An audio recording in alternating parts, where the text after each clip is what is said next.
Assalamualaikum warahmatullahi wabarakatuh. Nama saya Nabila Auralia. Saya akan menjawab beberapa soal dari tugas agama. Jadi, pertanyaan yang pertama, agar manusia kembali memiliki etika moral dan sentuhan manusiawi dalam kehidupannya, maka penguatan spiritualitas perlu dilakukan. Penguatan spiritualitas ini secara filosofis dikatakan sebagai penguatan visi ilahi, potensi bertuhan dan berkebertuhanan. Untuk mencapai visi ilahi yang kokoh, diperlukan proses pengaktualisasian akhlak Tuhan yang ada dalam diri setiap manusia.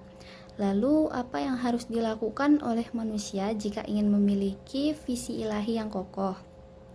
Jadi, hal yang dapat dilakukan manusia untuk mencapai visi ilahi, yang pertama yaitu mengembangkan spiritualitas. Spiritualitas dapat membantu manusia untuk memberdayakan potensi yang diberikan Tuhan, sehingga dapat melihat segala hal secara holistik.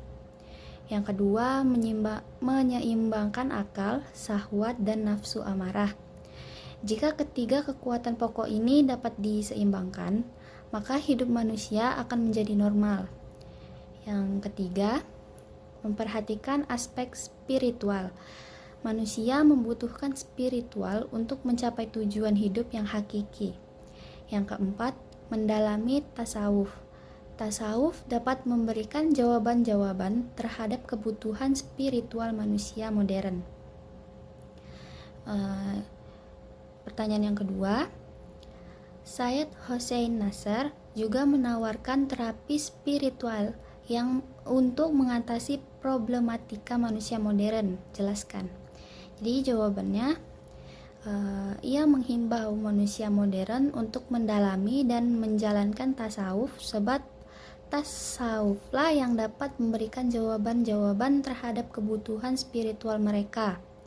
Tasawuf juga mengandung prinsip-prinsip positif yang mampu mengembangkan masa depan manusia, seperti melakukan introspeksi, meluruskan hal-hal yang kurang baik, dan selalu berzikir kepada Allah sebagai sumber gerak, sumber motivasi, dan nilai yang dapat dijadikan acuan. Tasawuf juga berperan dalam mewujudkan sebuah revolusi moral spiritual yang merupakan basis etika bagi dunia pendidikan. Tasawuf juga mempunyai peran dalam membangun spiritualitas umat. Tasawuf dapat membuat manusia mengerem egosentrisme, dorongan hawa nafsu, dan orientasi kepada materi yang berlebihan. Melalui tasawuf, manusia dilatih untuk mengedepankan makna dan visi ilahiyah dalam kehidupan. Pertanyaan yang ketiga, setiap orang, sebagaimana diuraikan di atas, mempunyai potensi, namun tidak semua orang mampu mengaktualisasikan potensi spiritual tersebut menjadi kesadaran spiritual. Sadar artinya tahu, mengerti, dan paham, lalu bertindak sesuai dengan tuntutan yang dipahaminya. Bahkan ia menghayati makna di balik sikap yang didasari pemahaman tersebut. Kesadaran spiritual dalam bahasa Islam sering disebut dengan al-wahyu ar-ruhani atau kesadaran spiritual, atau al-wahyu al-ilahi atau kesadaran ketuhanan. Menarik untuk dikaji lebih lanjut, mengapa kesadaran spiritual disamakan dengan kesadaran ketuhanan?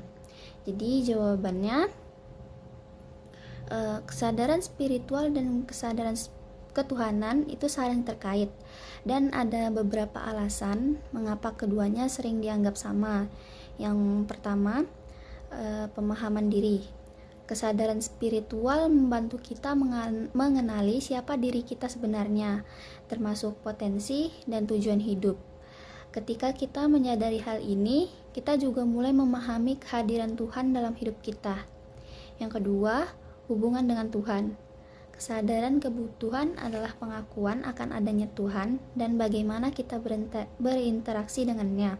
Ketika kita memilih kesadaran spiritual, kita lebih mudah merasakan kehadiran Tuhan di sekitar kita. Yang ketiga, nilai moral. Kesadaran spiritual membawa kita pada pemahaman tentang nilai-nilai moral yang baik. Dalam konteks agama, pengertian tentang Tuhan membantu kita berperilaku sesuai dengan prinsip yang diajarkan. Yang keempat, makna hidup. Kesadaran akan Tuhan memberi kita makna dan tujuan yang lebih dalam. Dengan menyadari bahwa hidup kita memiliki dimensi spiritual, kita bisa menemukan arah yang lebih jelas. Yang kelima, pertumbuhan pribadi. Kedua kesadaran ini mendorong kita untuk terus berkembang. Dengan memahami diri dan Tuhan, kita lebih mudah untuk memperbaiki diri dan menjadi pribadi yang lebih baik. Singkatnya, kesadaran spiritual dan ketuhanan saling melengkapi dan penting untuk membantu kita mengaktualisasikan potensi yang ada dalam diri kita. Pertanyaan yang keempat, Tuhan dalam Indonesia merupakan terjemahan dari kata Lord dalam bahasa Inggris, Señor dalam bahasa Latin, Senhor dalam bahasa Portugis, dan Maulaya atau Sayyidi dalam bahasa Arab. Semua kosakata di atas menyarankan pada makna Tuan. Kata Tuhan disinyalir berasal dari kata Tuan yang mengalami gejala bahasa Pramaswai 42 sehingga diberi tambahan bunyi H seperti empas menjadi hempas, embus menjadi hembus. Lalu apakah sejatinya Tuhan itu? Pertanyaan apakah Tuhan itu telah memusingkan umat manusia selama berabad-abad dan akan terus-menerus menantang pemahaman logis dengan konsep bahwa di atas sana ada sebuah kerajaan yang dipimpin oleh Tuhan, raja yang akan memberikan ganjaran kepada mereka yang berbuat baik dan akan memberikan hukuman kepada mereka yang berbuat salah. Dalam khazanah pemikiran umat Islam, diskusi tentang Tuhan adalah pembicaraan yang tidak pernah tuntas dan selalu menjadi polemik. Itulah sebabnya ilmu yang membicarakan Tuhan disebut ilmu kalam dan pengkajiannya disebut dengan mutakalim. Karena ilmu kalam selalu diperbincangkan dan diperdebatkan tanpa kata tuntas. Pertama, bagaimana Tuhan dirasakan kehadirannya dalam perspektif psikologis? Jawabannya, adanya keterbukaan pada yang adikodrati adalah fitrah manusia sejak dia lahir ke dunia. Manusia secara natural dapat merasakan yang gaib karena di dalam dirinya ada unsur roh yang ditiupkan oleh Tuhan ke dalam diri manusia sebagai potensi untuk membentuk karakter yang terpuji. Karena adanya roh, manusia mempunyai bakat bertuhan. Artinya, rohlah yang membuat manusia mengenal Tuhan sebagai potensi bawaan lahir. Dengan adanya roh, manusia mampu merasakan dan meyakini keberadaan Tuhan dan kehadirannya dalam setiap fenomena di alam semesta ini. Keterbukaan pada yang gaib semakin menguat dengan adanya pengalaman ketidakberdayaan dan pengalaman mistik.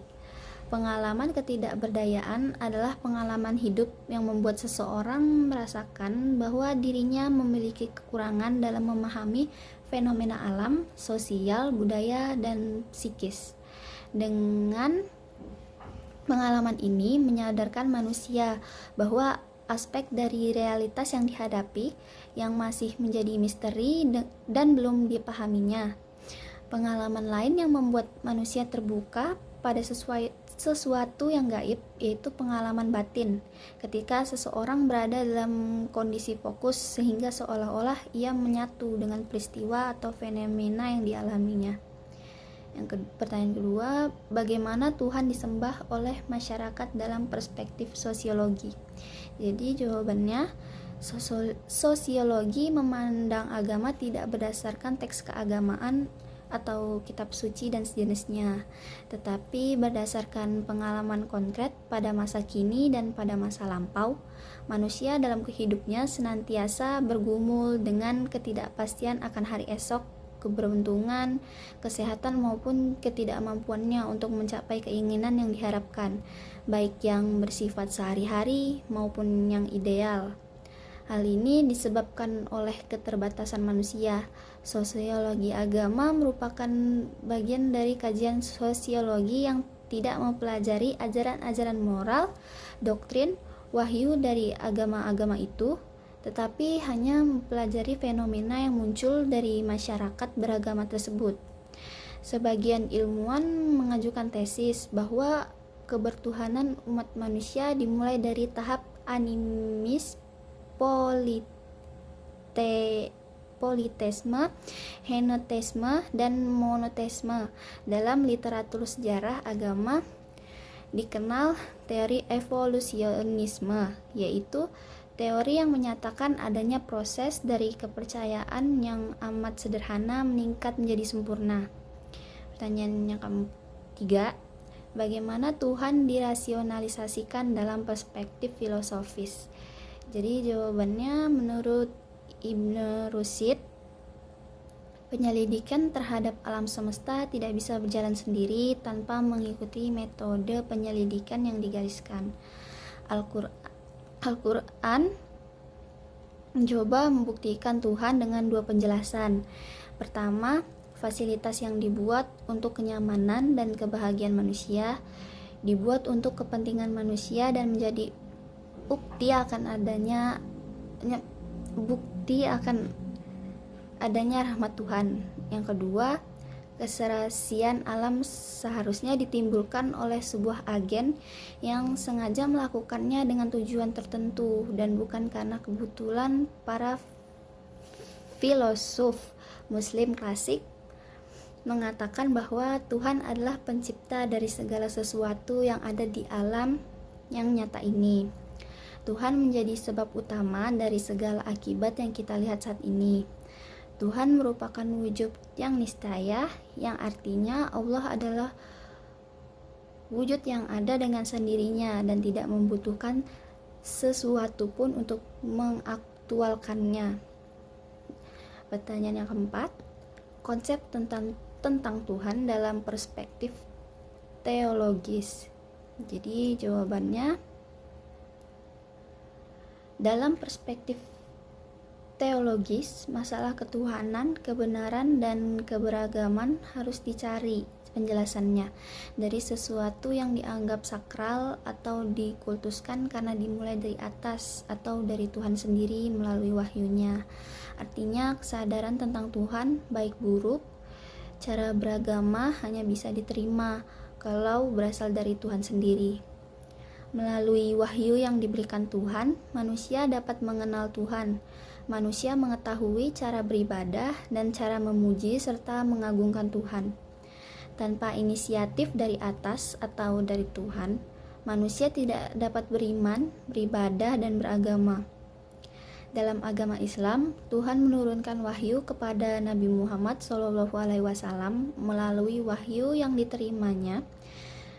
Nabi Muhammad mengajarkan dan menekankan monoteisme di tengah politeisme yang terjadi di Arab. Umat dituntun menyembah hanya kepada Dia, yaitu Tuhan yang Maha Esa. Hal lain adalah memiliki keyakinan untuk membuat orang-orang Arab yang menyembah banyak Tuhan atau dewa untuk bertaubat dan mampu membentuk suatu umat yang beragama dan beribadah kepada Tuhan yang Maha Esa. Kesimpulannya, dalam perspektif teologis, tidak terjadi atas prakarsa manusia, tetapi terjadi atas dasar wahyu dari Tuhan tanpa inisiatif Tuhan melalui wahyunya. Manusia tidak mampu menjadi makhluk yang bertuhan dan beribadah kepadanya. Pertanyaan yang kelima, apa yang dimaksud dengan tajalliyat Tuhan? Jadi jawabannya, tajalliyat Tuhan adalah manifestasi Tuhan di alam semesta yang merupakan bentuk pengikatan, pembatasan, dan transmutasi yang dilakukan Tuhan agar manusia dapat menangkap sinyal dan gelombang ketuhanan. Dengan demikian, keyakinan adalah perspektif kognitif manusia terhadap penampakan tajalliyat darinya. Dengan kata lain, meyakini atau mempercayai Tuhan artinya mengikat artinya pengikatan dan pembatasan terhadap wujud mutlak Tuhan yang gaib dan transenden yang dilakukan oleh subjek manusia melalui kreasi akalnya menjadi sebuah ide, gagasan, dan konsep tentang Tuhan. Pertanyaan yang keenam dan yang terakhir, memaksanya untuk tunduk pada tuntutan kesenangan jasmaniah.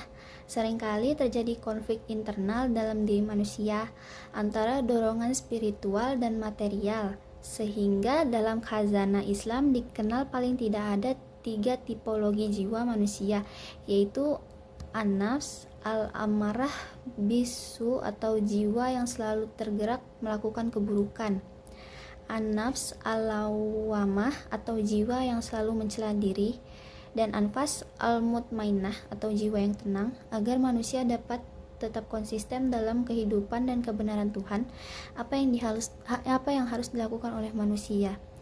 Jadi jawabannya, agar manusia dapat tetap konsisten dalam kebaikan dan kebenaran Tuhan, maka manusia dituntut untuk membangun relasi yang baik dengan Tuhan. Manusia tidak akan mampu membangun relasi yang harmonis dengan Tuhan apabila hidupnya lebih didominasi oleh kepentingan ragawi atau bendawi. Oleh karena itu, sisi spiritualitas harus memainkan peran utama dalam kehidupan, sehingga ia mampu merasakan kehadiran Tuhan dalam setiap gerak dan sikapnya.